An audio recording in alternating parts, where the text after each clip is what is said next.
All right, it's time to get this intercooler piped up, but we're doing it all at home, just like everything else. So it's gonna be a little bit interesting. Let's jump in, see if we've bitten off more than we can chew. In the previous video, we finally got this 1JZ and shift kitted A340 gearbox into the E46. To do that, we had to bolt everything back together, all up to the specific torque settings, and slide it back in the car. Thankfully, we had done some previous modifications to the engine bay and the car itself, so this time we could slide it in nice and easily, and it ain't coming back out. Now it's ready for the next step. All right, so obviously we've got to do the cold side, we've got to do the hot side. Let's start with the cold side because it seems a bit more simple. We've got the intercooler modified. I think it's actually better to show you here.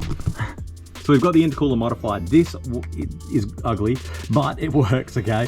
This was like a BMW fitting. We've cut it off and put a normal intercooler fitting on. So what we need to do is come out of here with a 90 and shoot up here. And we need to shoot up with a 90 to about here, or as high as we can get. And then obviously we need to shoot across with a 90. So it should just be really two 90s. It's just cutting them to length. I've got a universal kit, so that shouldn't be too bad. This side, however, is interesting.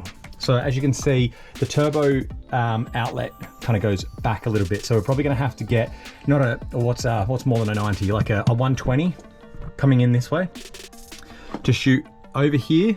And then we have to shoot essentially straight down because our radiator hose, let's move this out of the way, because that's in the way. Our radiator hose, as you can see, shoots up there and in there. So that real estate is taken. We're obviously not going to shoot down right next to an exhaust runner because that's just going to be silly. So what we're going to have to do is shoot forward, pretty much straight forward. I do have a nice little piece that kind of kinks here, down kind of thing. So we might use that and then down there. So essentially we've got to come out of that one at the bottom with a 90 or even like a 45, which I think I have. Could come up 45 direction up to about here-ish and then head in there. I don't know. That one's going to be interesting. Let's do that one later. But for now, let's cut some 90s. So here's our universal intercooler kit and a couple of extra pipes. And obviously our incredible intercooler beveling tool that we made the other day. Do as I say, not as I do. Make sure that you use PPE like gloves and all that kind of stuff. Obviously I use glasses and ear muffs, but use gloves, boys. You know when you mark things and then just halfway through the cut, you're like, nah, I need to not do it like that. That's what I did. And I'm confident that this is the right cut.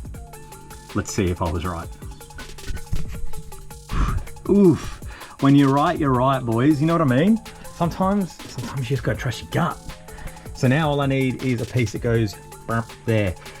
Another 90. Obviously I haven't beveled the other end. Obviously I'm not gonna do that until I know all the pipes are perfect. So now I just need a piece that goes from here to there. And she's tight here, she's tight. But that's the actual gap because that's where the radiator sits in place. So this is where it needs to be. I need to make that work. And we have got a little slight lean back. So it's gonna be a little slight lean forward. Oh man, I think this is gonna be spot on. All right, let's play with it. I know no one's gonna believe me, but as much as this is like a measure mark cut, this whole process, I make one mark, one cut, and they all work. Can I get a show of hands in the comments who's excited for me to get a proper workshop? Because damn, am I looking forward to that one day. I don't know about you, but I reckon that looks pretty good to me. It's pretty spot on. Nice little hose clamp in the middle there. Hose clamps left, right, and center. Loving it. All right, so obviously you just have to line it up exactly how it needs to be. And then, oh man, that's good. That's good. All right, so I need to bevel that end, bevel those two ends. Or sorry, this end, and that end down the bottom. And we're good for the cold side. Now, the headache of the hot side. Let's jump over. All right, so as you can see, well, I've got the silicone joiner down there. I've put it on a 45, so it is a 90, but I've put it on like a 45 angle. I do have a 45 pipe here, so what I'm gonna try and do is put it in like that. So I'm giving myself, you know, a straight piece here-ish that I can just kind of 90 across and then just bend back, right? So first let's cut that piece and the hard thing is we've got some random angles down there. You know, you got a 90, which is on a 45, and then a 45 up and so on. If we can neutral out here and just have a pipe there nice and easy, then it should be fairly simple with just a 90 up and an angle back there. So let's start here. All right, so it turned out not to be too bad. So it goes back there, up on a 45. So it's a 90 out of here on a 45, to which we have matched a 45 stainless pipe or alley pipe to come up to straight. Then a 90 across with a little bend, which came off another car, and it's actually fit here perfectly because that, like, you know, keeps it nice and discreet instead of being all the way up here. Also, there's a plug right here, so if we kept it the full length, it would kind of be up here and getting in the way of these and all that kind of stuff. So that's up to here now, and now we just need a 120. Well, it's hard actually because, I mean, what's that gonna be? It's not a 90, is it? Like, if you look at it from above, I think it's a 120. I don't know. I'll do some measurements and see what we need, but if you look at this angle right here, I mean, it's an aggressive 90, isn't it? Oh, I'll do some measurements. Maybe we'll do a 90 and it's overbent, or maybe it's a 120 and it's underbent. What would be better? Probably a 120 underbent. Whatever. It's done. I'll order that part and we're sorted. So I'm just gonna go through and crimp all these ends. As you can see, I need to do that one. I need to do this one here. I need to do the other end of this one.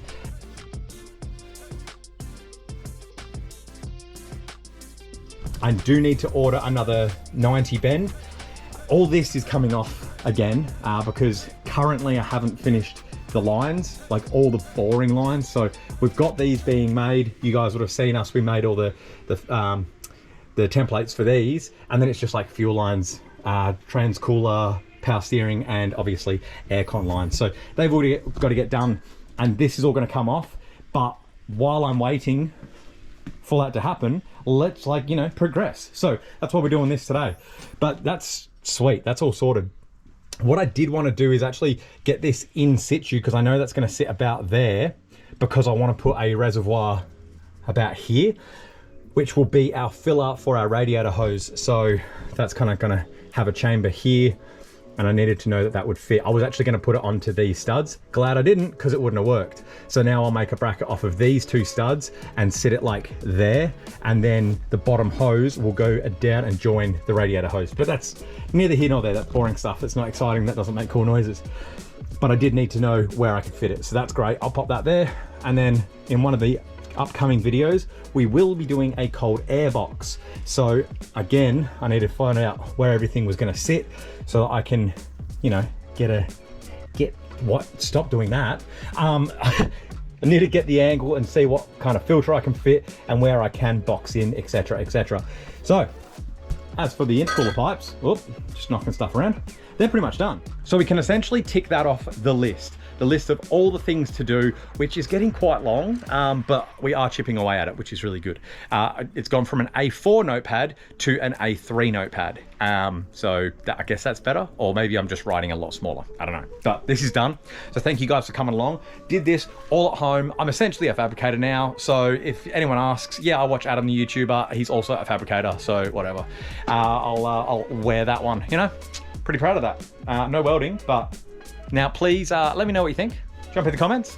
All you fabricators out there that are like, that's not fabricating. I know, I'm not actually a fabricator. I'm just joking. And all the people that are like, hey man, that's a really cool idea. Thank you, I appreciate you. The sub button's just down below. You might want to click that and come back. Sub, you don't have to turn the notifications on because, you know, I don't want to annoy you, but subs make the channel grow, and then I can build cooler stuff. Thanks for coming along. Please like, please comment, subscribe. I'll see you all in the next one. See you guys.